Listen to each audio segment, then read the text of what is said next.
Okay, we will start with some opening thoughts from Coach Motzko. Bob? Well, I mean, first, Mankato, you got to give them an enormous amount of credit. For big chunks of the game, they kicked our butt. And, the first period was great. We got the lead. We kind of withstood it. We thought the horn great. Let's get into, regroup.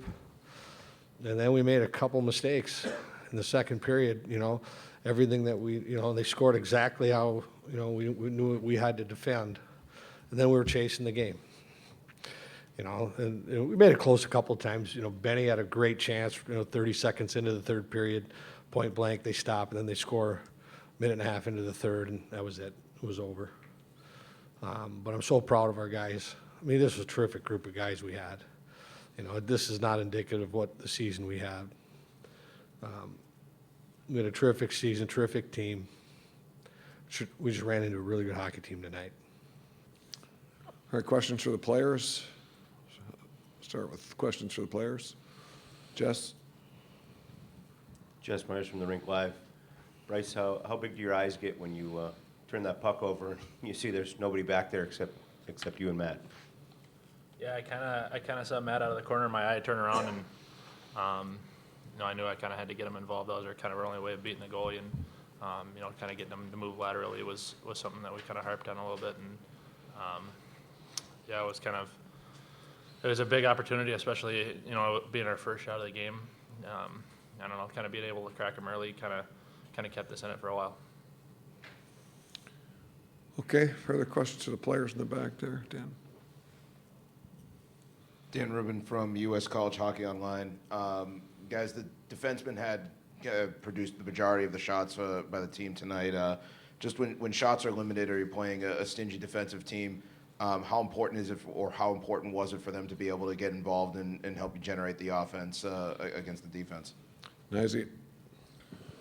Yeah, I mean, we got to get in front of his eyes, forwards. I think our D did a hell of a job tonight getting pucks on net, but we just weren't there. I think we had a plan that the boards are bouncy behind the net, so the more we can get on top of those, the better we can become. But we just weren't there tonight. Anything more on that, Bryce? No, I think Knies kind of hit the nail right on the head there. It was he was giving up a lot of rebounds, and we just kind of were letting them clear the puck out. And I think if there was a couple more opportunities to be in front of the goalie's eyes, that maybe they would have went in on the shot, or we would have got the rebound. Okay, anything further for the players? Yep, right here.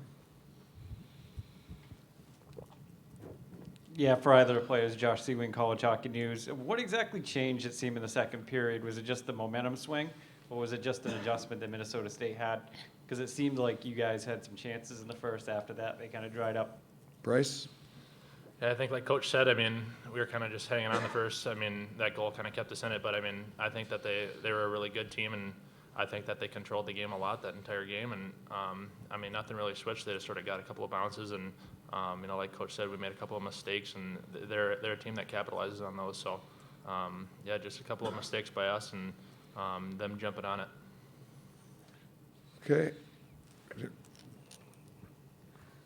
Hey, Wells, Minnesota Hockey Magazine.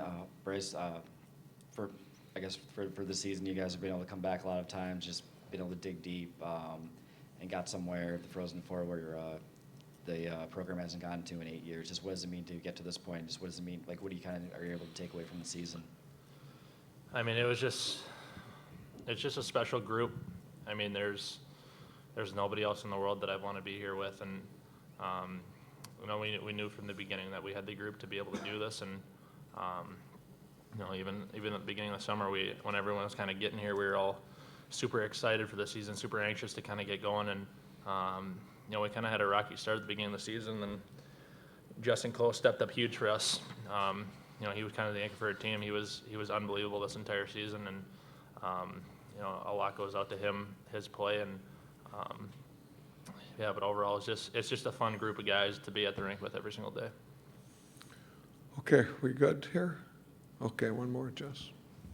Jess Myers from the Rink Live. Matthew, I'm just thinking back to the last 8 months or so for you. I mean, can you put into words just kind of what a whirlwind this has been, starting college hockey, ending at the Frozen Four with stopping the Olympics in between? I mean, is it, you think about that at all, just the journey it's been? Yeah, I honestly haven't really wrapped my head around it.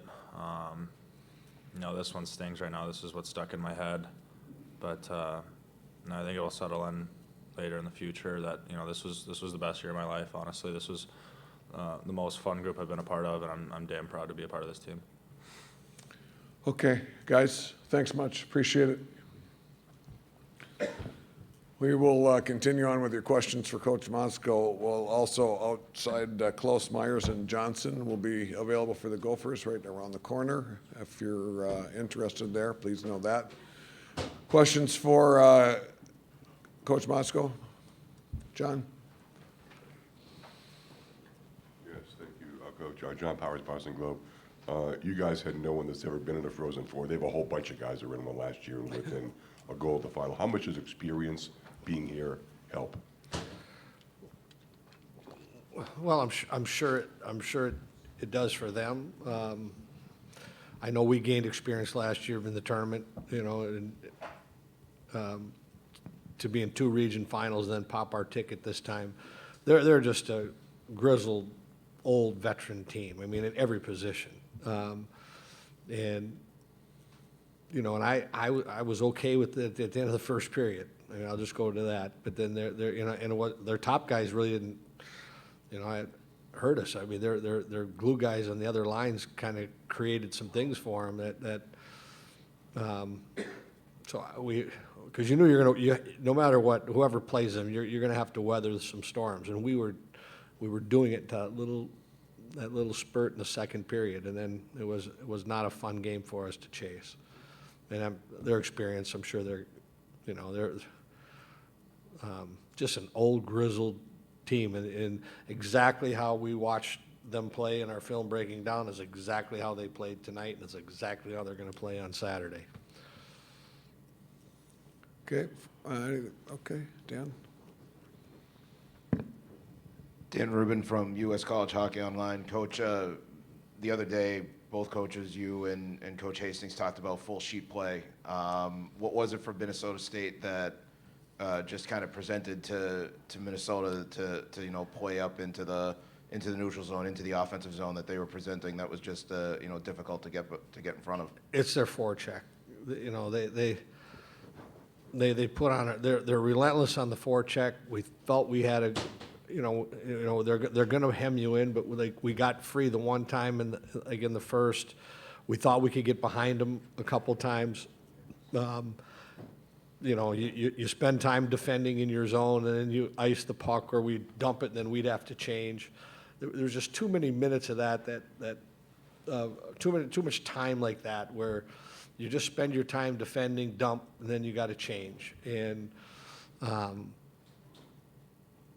their veteran defense, they do a very good job breaking the puck out. And we had a few spurts, handful of spurts where we were able to put them in their own end, but not enough. Peterman? Chris Peters, Daily Faceoff. Bob, you touched on how this has been a special season. Yep. There's a lot of special players that have been a part of it. Ben Myers, obviously, a big part of that. What's it been like to coach him this year, and what are you going to remember most about Ben? I mean, he's just a rock star of a human. How he works every day. He's an honor roll student, leads by example in his work ethic and practice, weight room, on ice, put his team on his back. You're so fortunate when you get those special, and he makes everybody else better.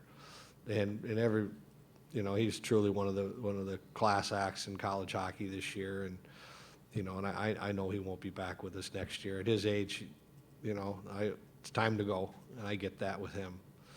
And we're gonna have a blast watching him. So happy, made the Olympic team. Kid that was not drafted and didn't have a huge name a couple of years ago, but he sure has one now. Randy? Randy Johnson, Minneapolis Star Tribune. Bob, your team took another step this year. What are you going to remember it for? Well, the biggest thing, and I talked about it the other day, was this group from day one through now. They were easy to be around. I mean, they when you go through a season, I mean, it's like raising kids. Every once in a while, you're gonna bunk, you're gonna buck horns, and we had a little bit in the middle of the year trying to get over the hump, but really, when you look back, it was probably minor. At the moment to them, their kids, it's big, but great work ethic. Never panicked. They knew we were getting better. We just had a belief we were going to be just fine, and they raised the bar, and I think they also, because of their work ethic and how they competed, you can't fool Gopher fans. They got behind them, and they knew that this was a team that they liked to cheer for. That's why tonight stings, because they were a special group. Okay, we good? All right. Coach, thanks very much. Appreciate it.